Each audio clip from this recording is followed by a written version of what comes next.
Halo semuanya, kembali lagi di Mata Astral. Dan kali ini kita akan berjelajah di Lubang Buaya. G30S PKI atau Gerakan 30 September yang dilancarkan oleh Partai Komunis Indonesia atau PKI menjadi salah satu sejarah pahit bagi pemerintahan Indonesia pada waktu itu.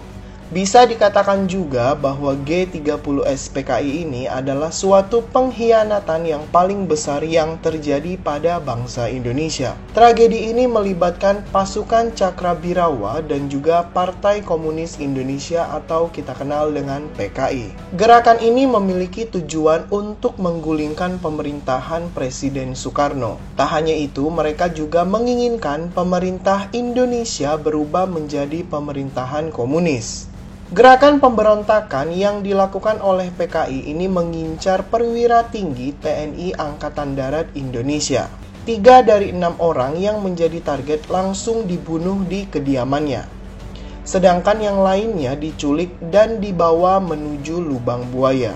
Keenam perwira tinggi ini yang menjadi korban G30S PKI antara lain yaitu Letnan Jenderal Anumerta Ahmad Yani, Mayor Jenderal Raden Suprapto, Mayor Jenderal Mas Tirto Darmo Haryono, Mayor Jenderal Siswondo Parman, Brigadir Jenderal Donald Isaac Panjaitan, dan Brigadir Jenderal Sutoyo Siswo Miharjo. Panglima TNI yaitu Abdul Haris Nasution yang menjadi sasaran utama berhasil kabur dan meloloskan diri. Namun putri dari Abdul Haris Nasution yang bernama Ade Irma Nasution meninggal dunia karena tertembak. Ia tewas bersama ajudannya yang bernama Letu Pierre Andreas Tendean yang diculik dan ditembak di Lubang Buaya. Untuk mengenang, menghormati, dan menghargai jasa-jasa para pahlawan revolusi, dibangunlah Monumen Pancasila Sakti. Dan kemudian diresmikan pada 1 Oktober 1973 oleh Presiden Soeharto, bertepatan dengan peringatan kesaktian Pancasila. Akhirnya, tim Mata Astral mengunjungi tempat bersejarah ini. Dan pada saat mulai melangkah mau menuju ke sumur yang ukurannya kecil, dengan kedalaman kurang lebih 12 meter ini di mana tempat para pahlawan kita dimasukkan. Jadi aku coba untuk nutup mata. Kalau misalnya melakukan retrokognisi itu memang lebih mudah gitu ya, menggunakan residual energi yang memang tersisa gitu untuk melihat kembali ke masa lalu itu. Jadi sekilas dengan gambaran yang agak cepat bergeser nih, aku melihat ada penyiksaan yang terjadi ya, ada yang disiksa. Dan gambaran tersebut ada di satu ruangan seperti itu. Jadi penyiksaan yang dilakukan itu yang kelihatan mereka itu tidak menggunakan benda tumpul gitu, enggak gitu ya. Tapi ada juga menggunakan benda tajam. Dan tiba-tiba kayak terdengar ada suara tembakan yang lebih dari 5 kali.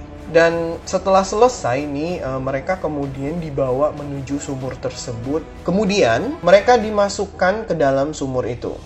Diameternya kan kecil sekali ya. Jadi kayak jasad dari para pahlawan kita itu kayak ditimbun aja gitu, masuk ke dalam gitu. Dan tiba-tiba aku nih mendengar suara seorang perempuan yang berbisik, "Ini pengkhianatan." Dan akhirnya aku kembali untuk berdoa untuk ketenangan para pahlawan kita yang sudah gugur. Jadi setelah berdoa nih aku kemudian berjalan mengelilingi lingkungan yang ada di sini. Dan masih ada beberapa rumah bekas peninggalan PKI di sini.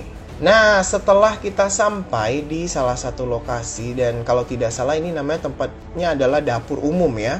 Jadi sebelum aku masuk tuh aku ada melihat sosok satu wanita, dan setelah sampai di depan pintu aku melihat sosok wanita cantik itu. Jadi sebelum sampai tuh udah ngelihat dia nih, dia masuk ke dalam. Dan pada saat aku di depan pintu ngelihat lagi sosok itu.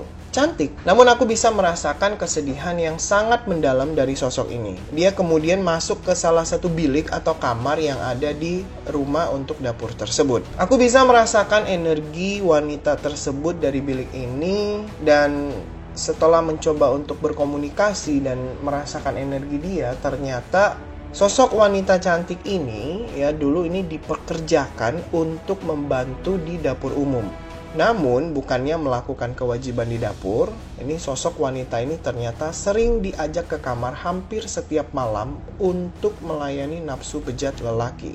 Dipaksa dan tidak bisa berontak. Karena udah terlalu capek dengan kondisi seperti itu terus-menerus, akhirnya sosok wanita ini memilih untuk mengakhiri hidupnya karena sudah merasa tidak kuat. Tidak kelihatan sebenarnya apa jalan yang sosok wanita ini ambil, cuman aku sempat melihat ada darah di bagian tangannya. Dan setelah merasakan energi dari sosok wanita tersebut dan berkomunikasi, dan juga setelah melihat-lihat ya peninggalan di sana di dapur umum tersebut, aku keluar dan aku berjalan menuju mobil biru yang ada di sini.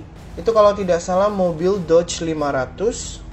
Namun aku sih tidak merasakan apa-apa di mobil ini.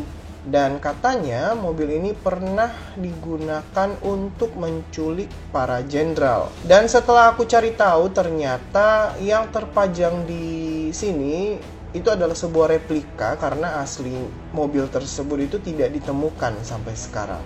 Mengunjungi lokasi bersejarah ini bikin aku lebih dan makin menghargai ya dan mengingat kembali jasa pahlawan yang sudah berkorban seperti itu. Jadi untuk teman-teman yang pengen datang, silakan datang. Tidak ada salahnya ya kita datang kemari mempelajari sejarah, kemudian kita berdoa ya. Kita berdoa di sini ya untuk ketenangan para pahlawan yang sudah gugur di sini. Terima kasih sudah menyaksikan Mata Astral ya. Jangan lupa untuk support kita terus dengan cara subscribe, like, dan share YouTube kita. Dan juga jangan lupa untuk follow IG dan TikTok kita di Mata Astral. Sampai jumpa.